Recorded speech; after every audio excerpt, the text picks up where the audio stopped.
sería el lunes 15, el lunes 15 hacemos el parcial. Hacemos el parcial teórico, ¿puede ser? Hacemos el parcial teórico, no vamos a tener tiempo de hacer los dos, de manera que a mí me dé tiempo para luego, durante la semana, miércoles o viernes, avanzar un poquito sobre el práctico de primer principio para sistemas abiertos, ciclo 8 y ciclo 10, el que serían los próximos temas teóricos que vayamos a ver, y luego hacer la evolución del práctico. Eventualmente, si no hubiera tiempo, no sé, vamos a analizar la alternativa que otras veces se ha hecho bueno, no sé, de no tomar un segundo parcial práctico y repetir la primera nota y solamente que recuperen aquellos que tengan que recuperar para regularizar o para promocionar. Los escucho a ustedes. A ver, cuéntenme temas de las fechas, algún, Profe, alguna... el 22 es feriado. ¿Lo toma ese día o lo toma el 23? Escúchenme, el lunes que viene 15 hacemos el parcial teórico. El Bien. lunes 22 es feriado. ¿Por qué feriado? Creo que es el feriado de la memoria, profe. No estoy seguro. Día de la Ah, Soberanía. es Claro, pero creo que lo hacen puente el 22, por eso. o sea que el lunes 22 es feriado. Qué Sí, macana. ¿Y el otro lunes que sería el lunes 29? sí, pero no se puede, profe, tomar el martes 23, el práctico. Y no, no, no, es que yo no puedo tomar un parcial un día que no corresponda a la fecha porque, ¿me entienden, no? Sí, sí. Con un alumno que no pueda, un solo alumno que no pueda por la razón que sea, porque no es el día, listo, ya no podemos. Yo les doy práctico porque, o clase por ahí un martes, porque yo sé que ustedes las pueden grabar, no hay problema con eso. Pero un parcial no. Ojalá pudiera, pero no, no, no, porque siempre hay gente que no puede, que no puede participar, ¿no es cierto? Este, bueno chicos, entonces, por lo pronto, el parcial teórico el lunes que viene, 9:30 de la mañana, toda la parte de compresores, ¿queda claro? ¿Alguna pregunta con respecto a eso?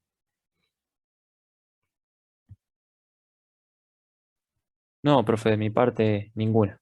Bueno. Profe, lo que Sí. veamos hoy de ciclo que dijo que íbamos a ver, eso no entraría en el teórico, ¿no es cierto? No, no, no, porque ya quedaría muy poquito. Bueno, déjenme que cuando terminemos la clase yo les comente, tal vez pueda hacerle alguna pregunta de algún ciclo, pero no nada más profundo. ¿Estamos? A ver, déjenme ver una cosita. Quisiera compartir pantalla. Bien, ¿están viendo la pantalla?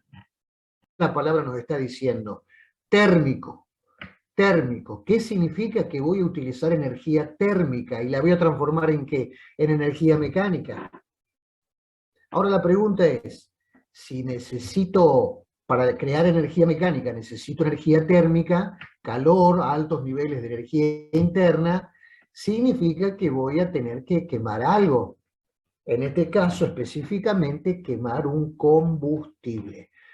Y cuando quemo un combustible, ¿qué estoy haciendo? ¿Estoy creando energía térmica de la nada? No, la energía no se crea de la nada. La energía se transforma de una a otra, con un determinado rendimiento, ¿no es cierto? Nunca es igual a uno, es decir, si yo alimento una máquina con 10 joules de energía y es muy difícil que yo pueda sacar 10 joules de energía de otro tipo. Sacaré 9, 8, 7, 6, 4, 30 de otro tipo de energía. Bueno, ¿y de dónde proviene esa energía térmica? Preguntábamos recién. ¿De dónde proviene la energía térmica que libera un combustible cuando lo quemo? Yo quemo fuel oil, nafta, querosena, alcohol, gasolina. ¿De dónde proviene esa energía térmica cuando yo lo quemo? ¿Alguien me puede aventurar algo?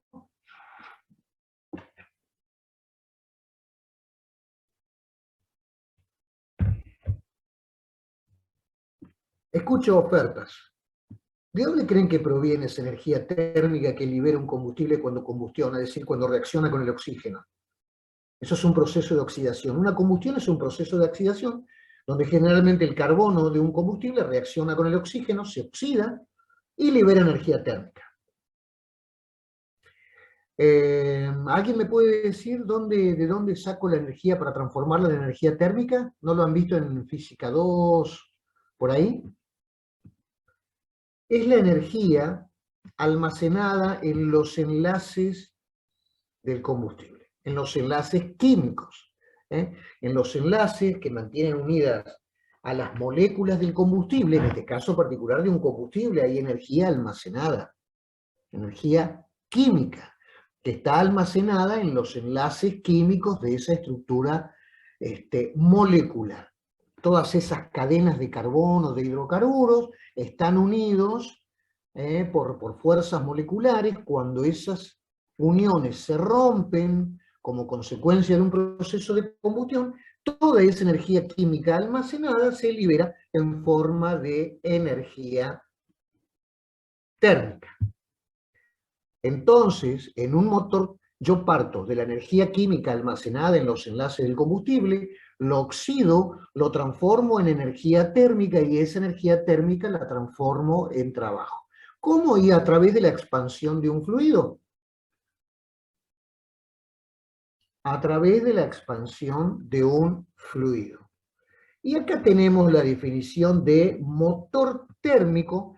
Dice, se denomina así aquellas máquinas que convierten energía térmica en trabajo mecánico y se clasifican en motores de combustión interna y motores de combustión externa. Ya vamos a hablar un poquito de qué es cuando la combustión es interna y cuando la combustión es externa. Ambos tipos de motores obtienen su energía debido a la quema de combustibles fósiles que pueden ser gaseosos, líquidos y sólidos. En el automóvil suyo usted utiliza un líquido, o nafta o gasoil. Yo tengo un gasolero, bueno, yo quemaré gasoil. El motor de ustedes, si es naftero, quemará nafta. En particular, los motores de combustión interna utilizan combustibles líquidos y gaseosos, y los motores de combustión externa utilizan cualquier tipo de combustible. Por ejemplo, una central térmica donde se quema combustible para vaporizar agua. El fluido que evoluciona no es el combustible. En su motor de combustión interna de la moto o de su auto, el combustible es quemado, se combina con el oxígeno, es quemado, y ese es el fluido de trabajo. ¿Me siguen, no? Es el combustible que reacciona el que va a provocar la expansión y va a provocar energía mecánica cuando se expande, mientras que en los motores de combustión externa no.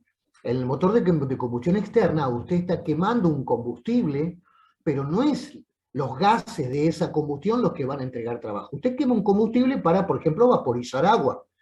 Es ese agua vaporizada el que va a evolucionar a lo largo de la central termoeléctrica para mover los álabes de una turbina, para llevarlo a un generador y transformarlo, en este caso, esa energía mecánica en energía eléctrica. Pero ven que en un motor de combustión interna, el fluido de trabajo es el fluido consecuencia de la combustión. Mientras que en una central de combustión externa, no, el fluido que se quema produce gases que no tienen nada que ver con los gases que producen el trabajo exterior, como por ejemplo el vapor de agua. Bien. Poder Disculpe, calorífico. profe, que lo Sí. interrumpa. Nosotros seguimos la materia del apunte de Rosalén, que nos había pasado al principio de año. ¿Este puede ser que no sea el apunte?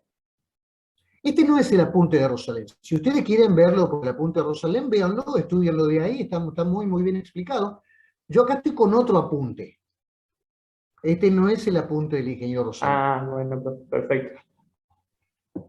Bien. Y acá habla de poder calorífico de un combustible. Poder calorífico del combustible, y como ustedes verán, hay una tablita ahí, vamos a ver la tablita, con distintos valores del poder calorífico de un combustible. ¿Ven? Ahí dice combustible, ¿ven en la primera columna? En la primera columna dice combustible, en la segunda dice densidad, densidad media, en la tercera columna dice PCI y en la cuarta PCS. ¿Qué es eso? Poder calorífico inferior y poder calorífico superior. La pregunta es, ¿qué es entonces el poder calorífico de un combustible? Es la cantidad, fíjense que se mide en kilojoule sobre kilogramo, es decir, kilojoule, ¿qué estoy midiendo en kilojoule? Energía. ¿Y kilogramo, en qué mido kilogramo? En masa. Significa que es la energía por unidad de masa. Kilojoule sobre kilogramo es energía por unidad de masa. ¿Qué energía? ¿Por unidad de qué masa? Cuando una masa de combustible se quema, libera energía. ¿Cuánta? ¿Cuánta energía? Bueno, eso se ensaya y se tabula. Eso se ensaya. ¿Cómo? Bueno, usted se mete en un laboratorio, quema una determinada cantidad de combustible, qué sé yo, 1 gramo o 1 kilogramo de queroseno, de nafta, de fuel oil, de alcohol, ¿me entiende? Entonces usted quema una unidad de masa, supongamos 1 kilogramo de cada uno de esos de combustible, y mide, por supuesto con instrumentos pertinentes, la cantidad de calor que libera esa masa de 1 kilogramo cuando se quema. Y ahí, eso es el poder calorífico del combustible, la cantidad de calor que libera la unidad de masa cuando se quema. ¿Será mayor, será menor? Sí, naturalmente. ¿Y cuándo será mayor? Y cuando sea más caro. Es decir, a nosotros, ¿qué nos conviene de un combustible? Y que tenga un altísimo poder calorífico, es decir, cuando se quema una unidad de masa, que libere muchísimo calor. Pero no todos los combustibles liberan la misma cantidad de calor, es decir, no todos los combustibles son de la misma calidad. El carbón no tiene un alto poder calorífico, es relativamente bajo, entonces no sería apto para determinado tipo de industria, la aeronáutica, por ejemplo. ¿Pero y por qué lo uso? Porque es barato. Sí, pero tiene bajo poder calorífico, necesito mucha masa. Bueno, pero en una locomotora 1 kilogramo de más, 1 kilogramo de menos no importa, ¿no es cierto? Pero en un avión sí. Yo no puedo meter en una tonelada de carbón para alimentar a las turbinas. No puedo hacer eso, porque 1 kilogramo de más en una estructura aeronáutica, en un fuselaje, implica quemar mucho combustible para poder equilibrar ese kilogramo de más. Es decir, en un avión, en la industria aeronáutica, lo que usted tiene que hacer es encontrar elementos de la estructura y de los combustibles que sean livianos, es decir, que no haya mucho combustible. Consecuentemente, usted estará necesitando combustibles de muy alto poder calorífico. ¿Por qué? Porque yo voy a poner poca masa de combustible en un avión, pero que libere grandes cantidades de energía térmica. Bueno, perfecto, espectacular. Lo que pasa es que es más caro, porque todos estos productos se obtienen en distintas etapas del procesamiento del petróleo, del refinamiento del petróleo, ¿no es cierto? Los combustibles de más alto poder calorífico, es decir, los más caros. ¿Por qué son más caros? Porque se producen en distintas etapas del proceso de producción. Consecuentemente, a medida que va pasando las etapas del proceso de producción, van aumentando los costos de producción. Y si aumentan los costos de producción, usted eso lo vuelca al producto final, ¿no es cierto? Ingenieros industriales. Consecuentemente, el combustible va a ser más caro, pero sí va a ser susceptible de ser utilizado, por ejemplo, en la industria aeronáutica. Bien, pero acá vemos dos columnas, poder calorífico inferior y poder calorífico superior. ¿Por qué dos poderes caloríficos? Les explico brevemente. Los combustibles pueden estar húmedos o pueden estar secos. Es decir, supongamos, usted quema un kilogramo de madera. Ese kilogramo de madera va a liberar una determinada cantidad de calor, si está seca. Pero si está húmeda, ¿qué va a pasar? Gran parte de ese calor se va a aprovechar, lo va a absorber la humedad para evaporarse. Significa que la madera no lo va a poder entregar. Entonces, si el combustible está húmedo, va a liberar menor cantidad de calor, porque parte de ese calor que se libera es chupado, es absorbido por la humedad interna del combustible para vaporizarse. Entonces, una cosa es que el combustible esté hidratado, esté húmedo, esté mojado, y otra cosa es que esté seco. Cuando está húmedo tenemos el poder calorífico inferior, menor cantidad de calor liberada, sí, claro, porque gran parte se utiliza para vaporizar la humedad que tiene. Por eso dice poder calorífico inferior, y a la derecha, en la cuarta columna, poder calorífico superior. Es lo que libera combustible cuando está sequito. ¿Eh?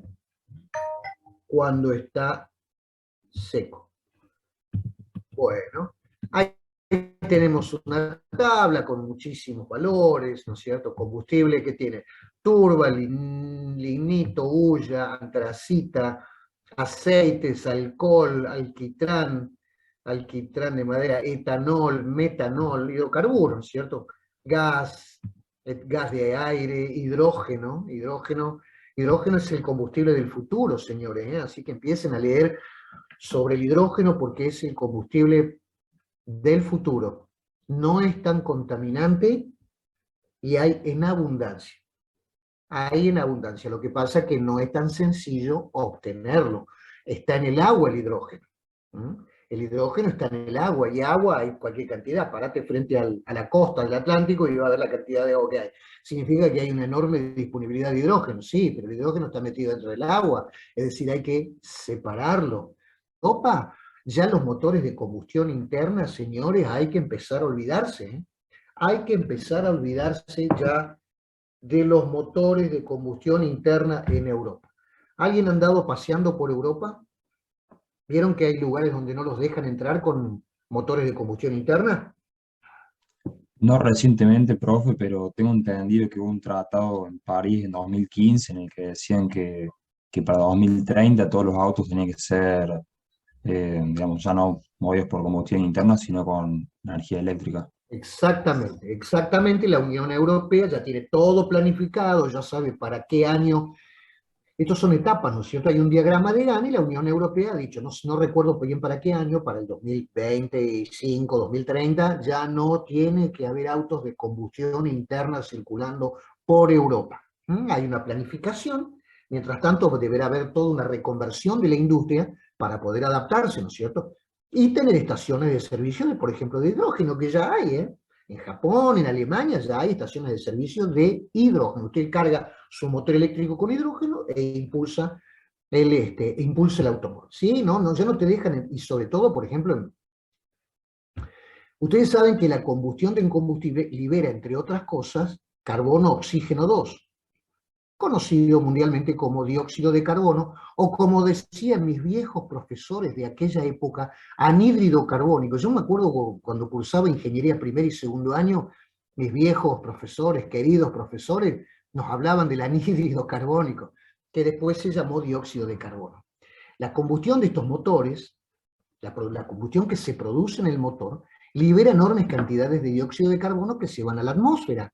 Están flotando en la atmósfera. Cuando cae la lluvia, hidrógeno, 2 oxígenos, se combina con ese dióxido de carbono y se forma un ácido. El agua que cae se recombina con el dióxido de carbono y se forma un ácido, la lluvia ácida.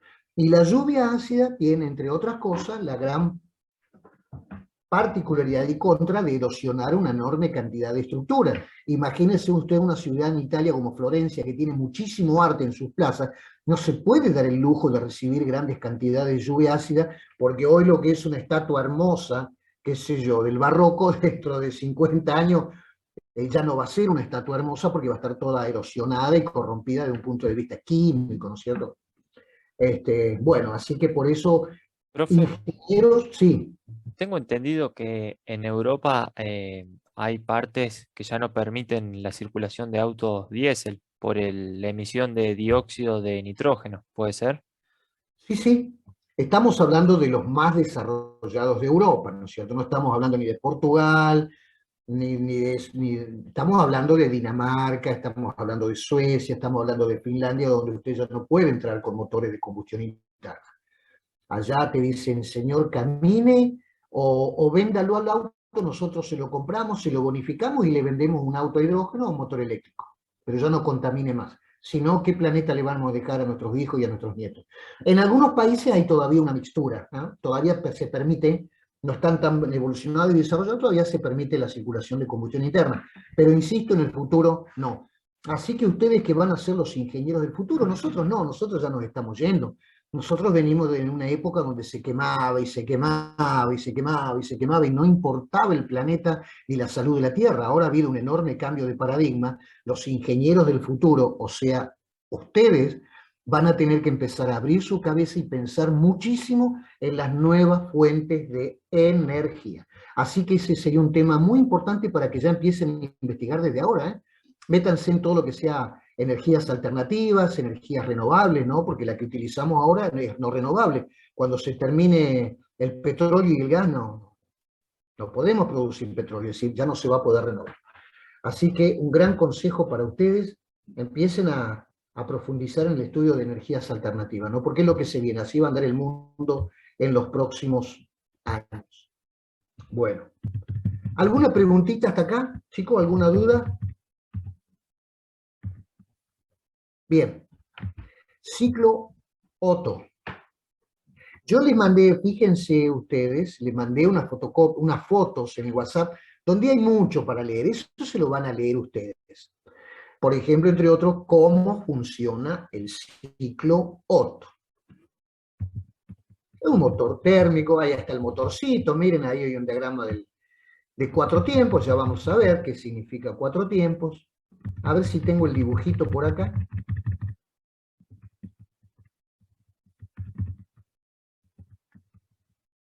Ahí lo tengo, creo que lo deben estar viendo ustedes.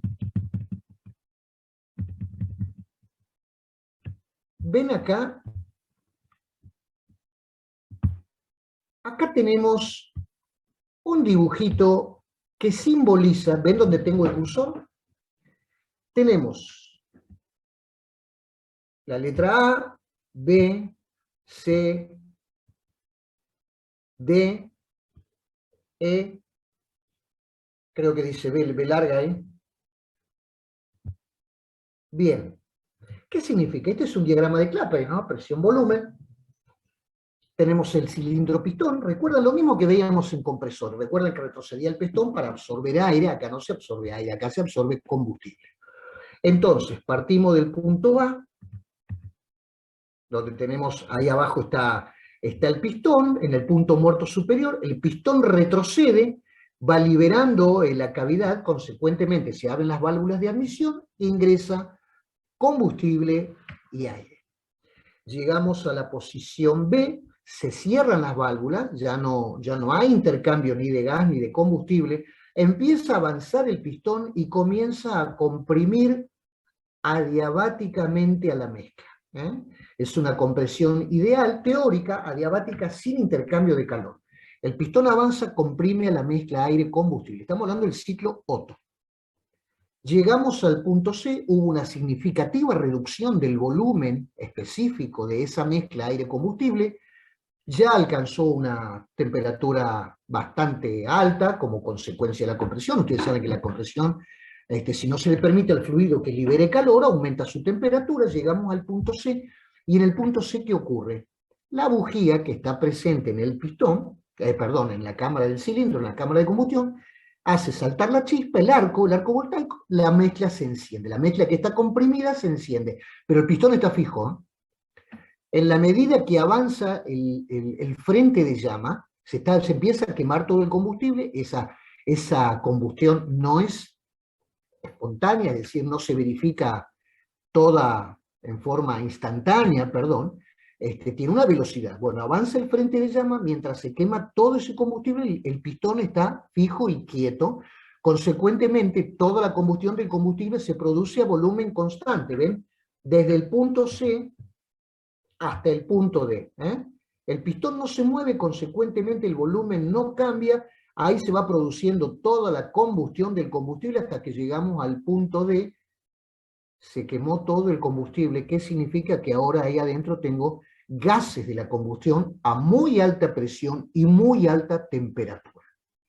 Cuando termina el proceso de combustión, comienza, debido a la enorme presión que tienen esos gases, comienza el proceso de expansión de D hasta E, que también es una expansión ideal adiabática.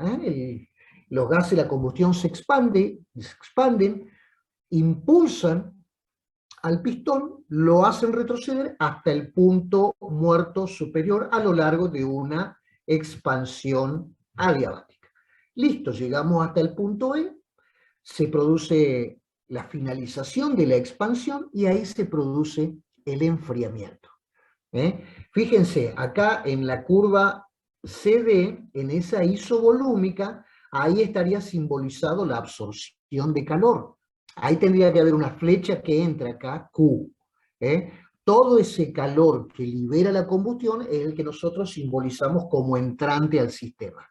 Todo ese calor está siendo absorbido por el fluido, y acá como contrapartida, desde E hasta D, hay un descenso de la temperatura, también a volumen constante como el que teníamos en CD, un calentamiento a volumen constante. Ahora tenemos un enfriamiento de esos gases que ya se han expandido a volumen constante, se enfrían.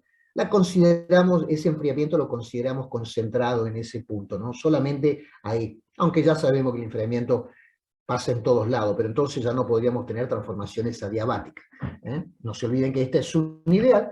Desde E hasta el punto B vamos a tener el enfriamiento, el pistón está en el punto muerto superior, ahora se abren las válvulas de escape, el pistón vuelve a avanzar sobre ahora ya tengo todos gases quemados,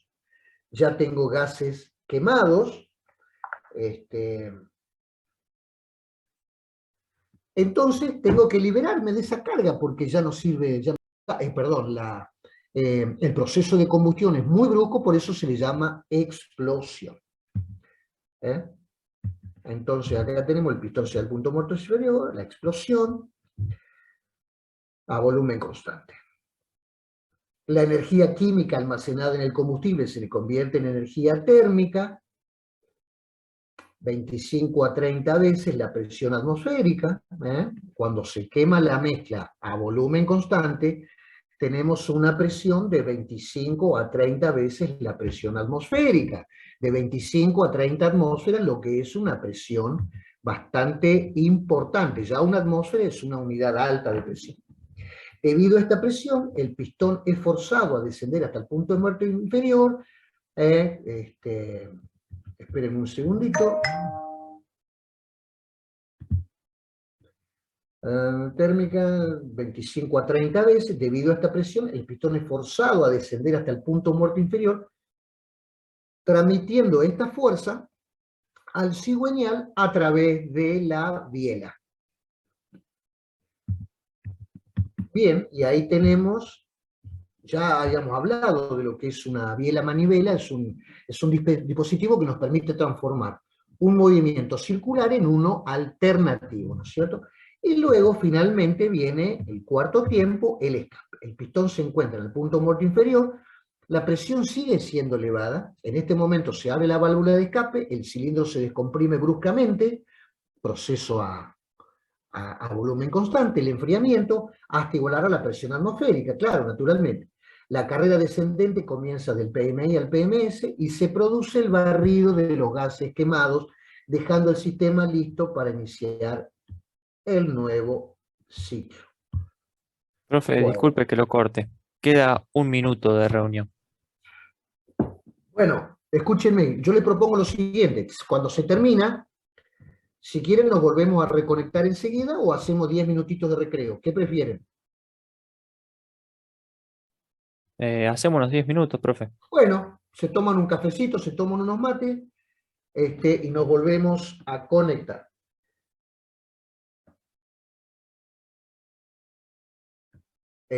Bueno, acá tenemos, bueno, se corta 10 minutitos y nos conectamos.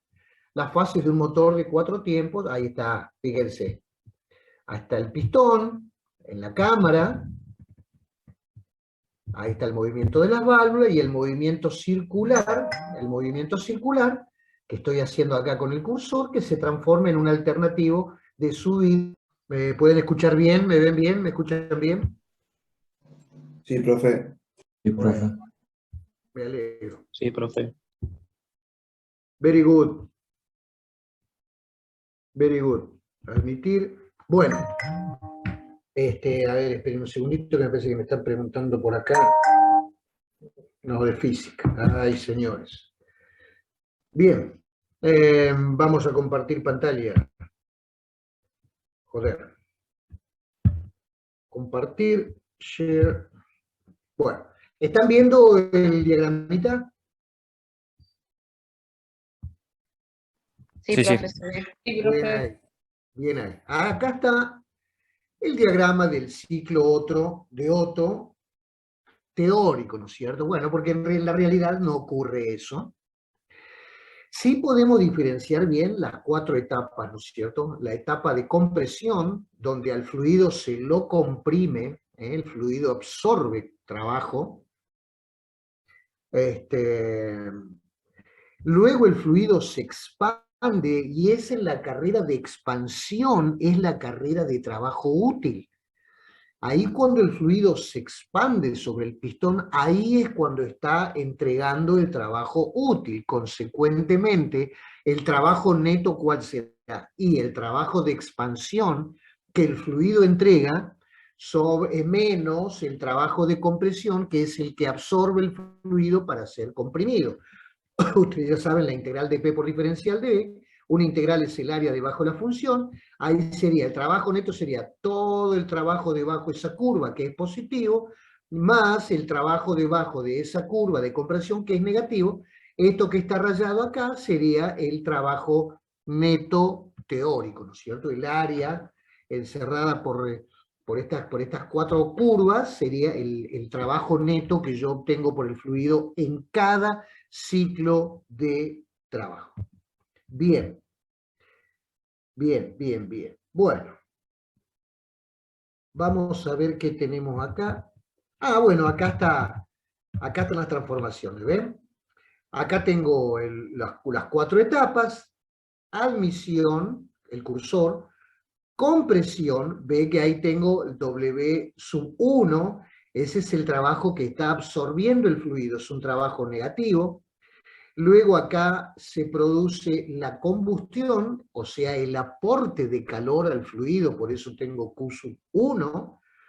Luego llego a 3, de 3 a 4 se produce la expansión, la carrera útil, la carrera de entrega de trabajo y por unidad de tiempo de potencia. Por eso tengo el trabajo W2, que es el trabajo que el fluido entrega. Y finalmente, entre 4 y 1, el calor desperdiciado a la atmósfera por el enfriamiento a volumen constante. Entonces ahí tengo el trabajo absorbido, ahí tengo el trabajo entregado, ahí tengo el calor absorbido y ahí el calor entregado por el fluido. Desde el punto muerto superior hasta el punto muerto inferior. Ahí tenemos las 2 adiabáticas, estas curvas adiabáticas, y ahí tenemos las 2 isovolúmicas. Ahí tenemos las 4 transformaciones. No vamos a hablar del real porque es para hablar largo y tendido y es para un ingeniero mecánico. Ciclo térmico Otto, el teórico, y a la izquierda y a la derecha el real. Bien, bueno, ahí hay un ejemplo de cálculo de una potencia. Motores alternativos de 4 tiempos, ciclo térmico diésel. Estamos hablando de un motor térmico, el principio de funcionamiento es el mismo, se produce energía mecánica a través de la energía térmica liberada por un combustible, como en el caso Otto, pero lo que ocurre es que ahora el ciclo que describe el fluido tiene algunas diferencias con el ciclo que veíamos recién, que se llamaba ciclo Otto, y ahora vamos a estudiar el ciclo de este buen señor diésel. Miren, les comento un poquito de historia. Con los ciclos de ciclo Otto,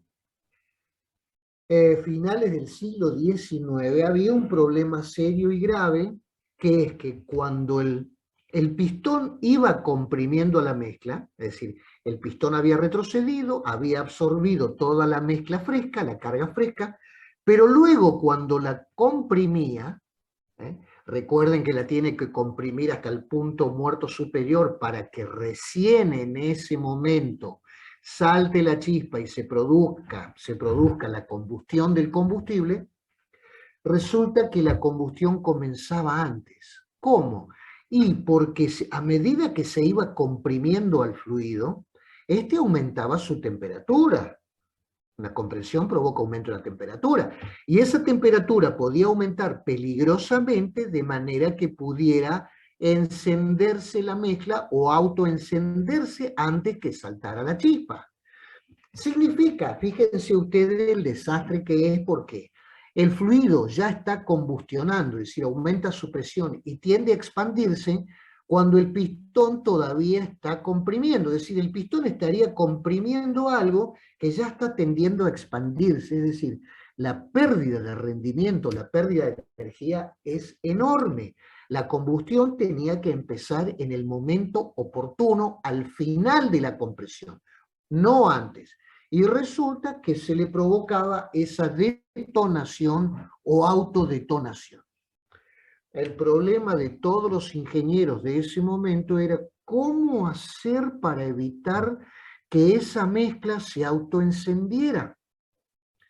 A través de mejorar las calidades del combustible, a través de cambiar la arquitectura, la forma de la cámara de combustión, sí, con eso se obtenía mejoras, pero no la erradicación definitiva del problema. La velocidad del frente de llama, el momento, la velocidad, todo eso depende de la calidad del combustible y depende de la arquitectura de la cámara, de la forma. Pero manipulando esas variables no se lograba mejorar el tema, pero no se lo podía solucionar definitivamente. Así que ese era el gran desafío de todos los ingenieros, finales del siglo XIX, 1800 y pico, de cómo hacer para evitar esa autodetonación. Pero era imposible, se seguía produciendo, hasta que este señor Diesel tiene una idea que podíamos decir como excelente o genial. Este muchacho dice: miren, señores, si esa autodetonación no se puede evitar, no perdamos más tiempo. No tratemos de evitarla. Es más, provoquémosla nosotros y utilicémosla para nuestro bien. Lo que no deja de ser una sensacional idea en ingeniería. Si algo no se lo puede evitar o es muy difícil de evitarlo, ¿cómo eso yo lo puedo transformar en algo útil para mí? ¿Cómo lo puedo manipular? ¿Cómo lo puedo distorsionar? ¿Cómo lo puedo manejar para transformarlo en algo útil? Entonces aparece el ciclo Diesel con la autodetonación, es decir, con grandes relaciones de compresión. ¿A qué se le llama relación de compresión? Al cociente de volúmenes, de cuando el pistón está en el punto muerto inferior, dividido el volumen del pistón cuando está en el punto muerto superior. Como esos volúmenes son distintos, mientras mayor es la relación de compresión, seguramente expando desde un volumen muy grande a comprimo hasta un volumen muy pequeño, consecuentemente tendré una gran relación de compresión. En los motores diésel hay una importante relación de compresión, de manera que al final de la compresión la temperatura ha aumentado lo suficiente, la temperatura del combustible se ha incrementado lo suficiente como para provocar la autodetonación cuando el pistón llega al punto muerto superior, ya comprimió el combustible, ahí empieza a inyectarse el aire, oxígeno, el combustible está a tan alta temperatura que esa mezcla se autoenciende. Es decir, un ciclo diésel no necesita de chispa como el ciclo Otto. Y otra cosa, ¿cómo es esa combustión que nosotros veíamos recién, que era a volumen constante? Recuerden el ciclo Otto, la combustión se producía a volumen constante. Ahora no, miren, vamos a ver si encontramos el dibujito. Acá está.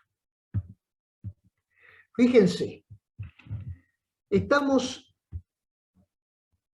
en el punto muerto superior donde tengo el cursor, el pistón retrocede, se admite el combustible, llegamos al punto muerto inferior, se cierran las válvulas, comienza a comprimirse el combustible, avanza el pistón hasta el punto muerto superior, y ahí comienza a insuflarse el aire, es decir, el pistón está comprimiendo el combustible, por eso se dice que los motores diésel tienen mayores rendimientos que los motores de ciclo Otto, porque no comprimen una mezcla como el Otto, comprimen solamente combustible. Cuando llegamos al punto 2, la mezcla se autoenciende, es decir, se inyecta aire, oxígeno, alta temperatura del combustible, la mezcla se autoenciende, pero fíjense que a partir de 2, cuando comienza la combustión, no aumenta la presión. Recuerda que en el ciclo Otto, cuando empezaba isovolúmicamente, había un significativo aumento de la presión. Acá no. ¿Por qué? Porque se le permite que se expanda.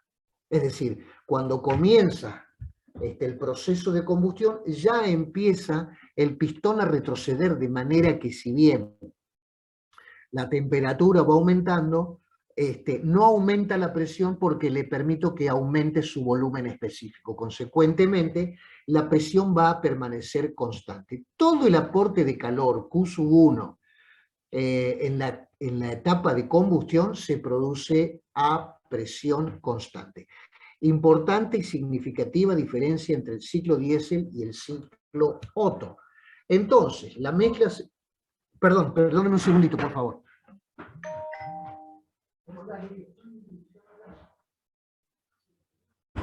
Llegó gente. Bueno, ¿queda clara hasta acá la diferencia entre Otto y diésel, chicos? ¿Alguna duda, alguna preguntita? No, profe, Bueno, todo claro. le comento algo sobre la idea de diésel. Yo me acuerdo que hace muchos años vi un documental, creo que era estudiante, hace muchos años vi un documental que hablaba de un río en la China, creo que el río Po, que tiene miles de kilómetros de extensión. Cada tanto el río se desbordaba e inundaba los campos, las cosechas, mataba gente, mataba animales. Un desastre para la gente, para los chinos que vivían en las inmediaciones de este río. ¿Cuál fue el gran desafío de los primeros ingenieros chinos? Evitar este desborde.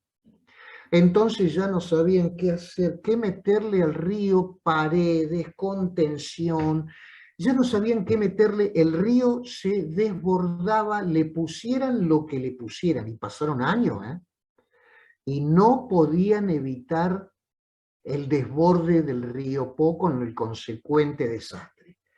Hasta que aparece un ingeniero, un chino, y dijo lo mismo que diésel. Señores, y si en lugar de tratar de evitar el desborde, lo aprovechamos, genial idea. Entonces el tipo ¿qué hizo?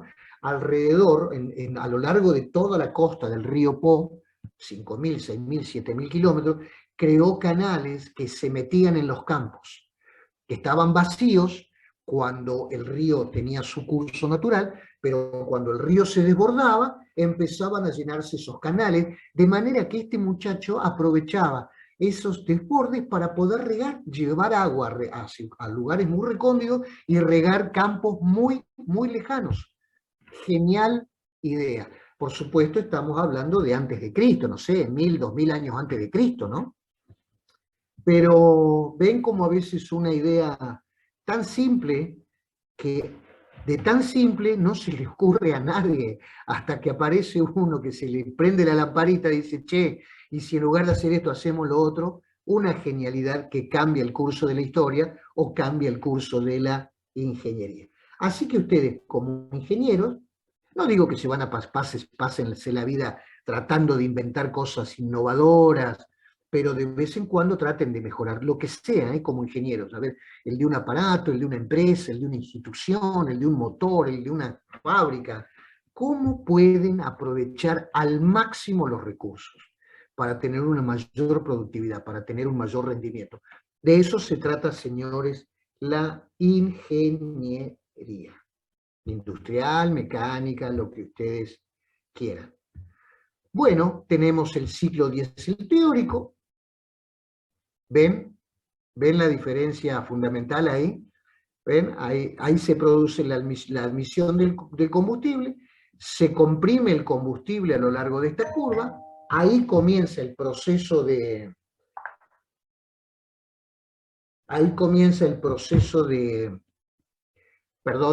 combustión, el pistón empieza a desplazarse, por eso no aumenta la presión, finaliza esa expansión, continúa una expansión adiabática, hasta que finalmente llegamos al punto muerto inferior y se produce el enfriamiento, igual que en el ciclo Otto.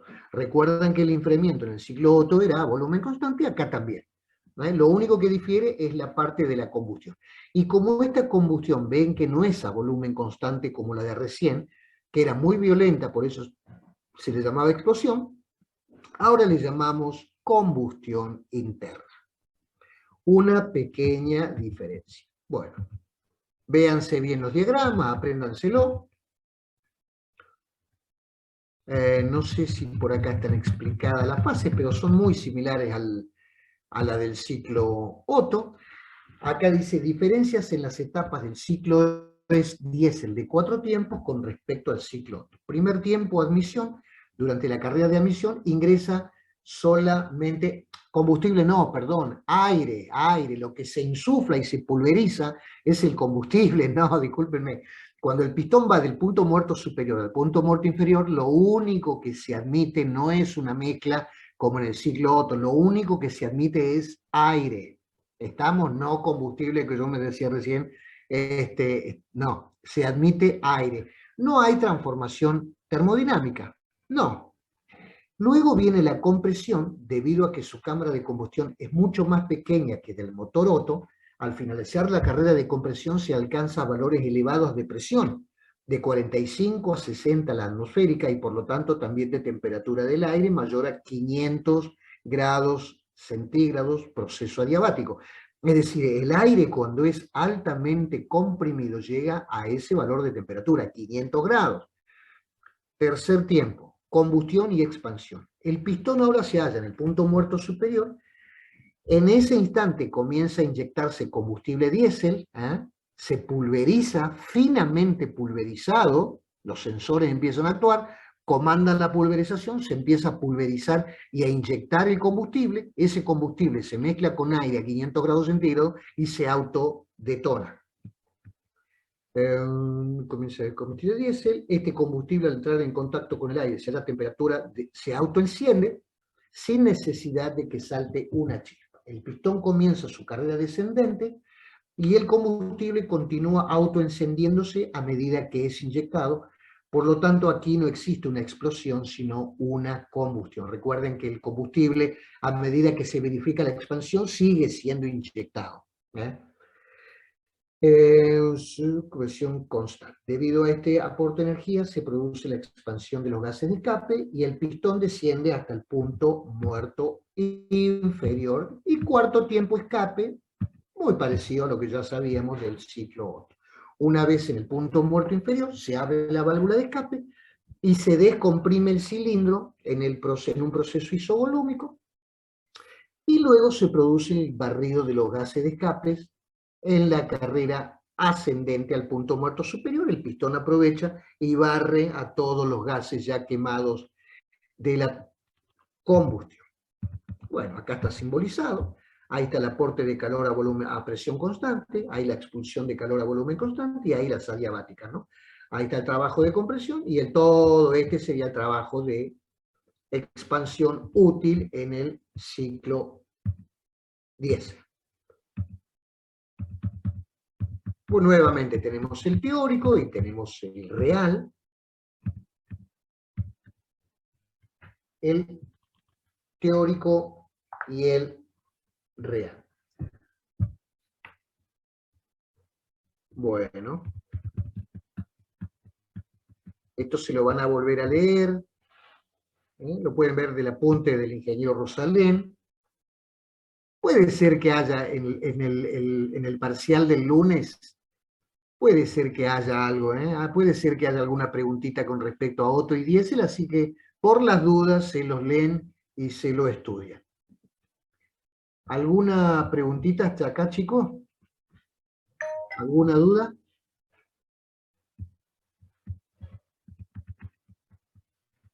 Profe, una consulta.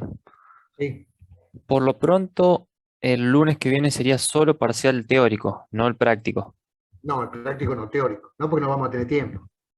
Bien, porque había unos compañeros que estaban preguntando. Entonces, solo Claro. teórico. Vamos a hacer, yo después se los voy a aclarar, se los voy a publicar. El lunes que viene hacemos el parcial teórico y a la brevedad se los corregiré. Profe, Sí. quería hacerle dos consultas. Primero, si usted nos podría pasar este PDF, que no es el mismo que el de Rosalind. No sé, pero fíjese, esto es muy básico. Lo que hemos hablado hoy, esto lo va a encontrar en cualquier libro de física, en cualquier libro de termodinámica, en cualquier apunte. O sea, no se haga problema por no tener este. No hace falta que usted se estudie de memoria, porque yo no quiero que ustedes estudien de memoria, ni me copien, ni me claven una hoja, porque eso te puede servir para probar un parcial, pero no para ser ingeniero. Imagínate cuando seas ingeniero y te digan, a ver, ingeniero García, ¿qué hacemos? No, no sé porque esa yo me la macheteé esa unidad. Bueno, ahí tiene la puerta, te van a decir, ¿viste? Ustedes tienen que aprender a leer y aprender a analizar y aprender a interpretar. Tienen que ejercitar la lectura y ejercitar la interpretación. Yo no sé si ustedes han escuchado un informe tremendo que escuché yo hace unos días, que creo, no sé qué empresa, Volkswagen o Toyota, había querido emplear a 200, necesitaba 200, 200 chicos del secundario para trabajar de operario. No pudo contratar a 200, no pudo conseguir a 200. Vos decís, debe haber habido una cola de más de 100.000 chicos, sí, pero no pudo escoger a 200. ¿Y saben por qué? ¿Alguien escuchó algo de esa noticia? Porque no sabían interpretar un texto. Es decir, al chico le daban algo, que lea una noticia, qué sé yo. Ganó River. Bueno, léela, qué sé yo, o de economía, o de política, o de geografía, de historia. Bueno, léela y después me la comentás. No pudieron. No pudieron. Yo no sé si están tan acostumbrados a la compu o al celu, cortar y pegar, cortar y pegar, cortar y pegar, o machetear. Machete, machete, copiar, copiar, copiar, que los tipos no pueden analizar un texto, no pueden interpretar, pero no estamos hablando de un cuento de Borges ni de física de partículas, ¿me entienden, no? Estamos hablando de textos muy sencillos, y estos chicos con el secundario terminado no podían interpretar un texto. ¿Cómo los va a tomar una fábrica así cuando les tiene que dar una hoja de operaciones, que el chico tiene que interpretarlo para poder volcarlo en un trabajo? Así que, chicos, por favor, ejerciten, lean, acostúmbrense a leer, por favor. Lean, estudien, analicen, no estudien de memoria. Ustedes leen una página, dos, estudian una unidad, se estudian un tema, derivada, qué sé yo. Y bueno, cierran el libro y dicen, ¿qué leí? A ver, ¿qué significa lo que leí? O leen el diario o lo que sea. Traten de interpretarlo, de sacar una conclusión. Hagan ese ejercicio mental de análisis, por favor, porque les va a ser muy útil en su futuro para su vida profesional. Muy, muy útil para su futuro en su vida profesional.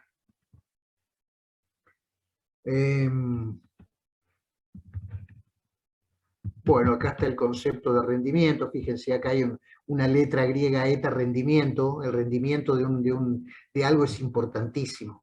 Para evaluar un parámetro en ingeniería importantísimo es el rendimiento, es un cociente entre cosas.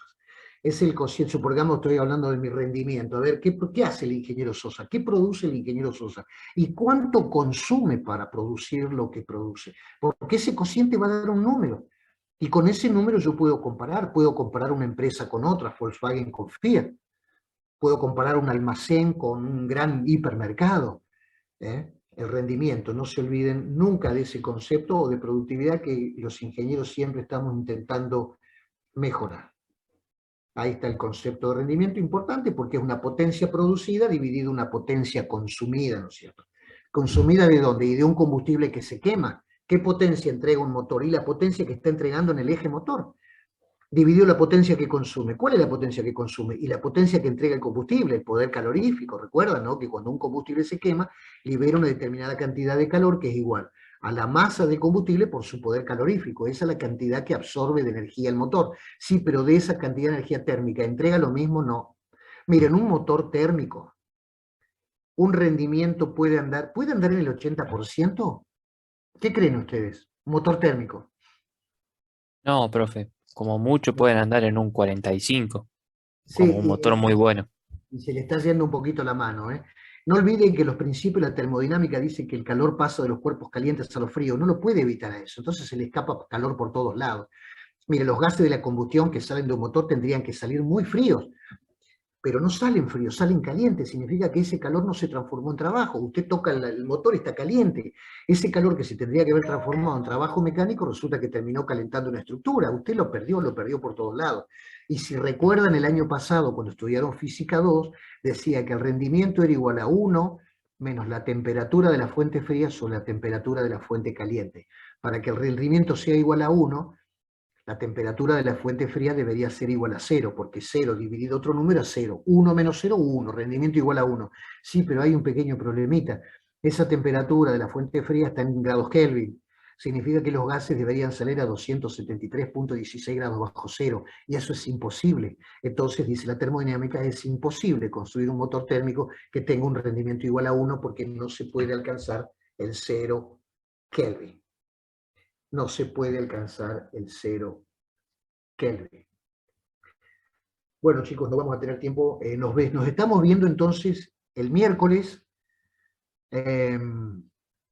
Nos estamos viendo el lunes que viene para hacer el segundo parcial teórico.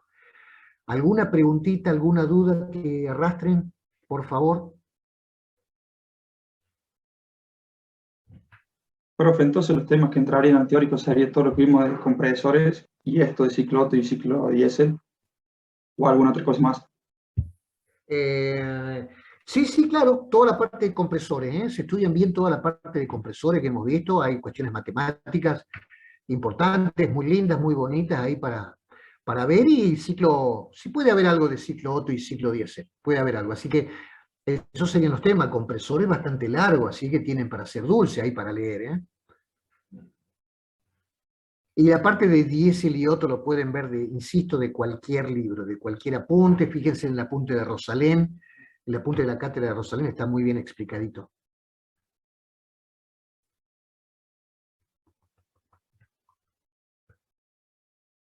Y si les puedo compartir, me fijo, si les puedo compartir más adelante este apunte, se los envío.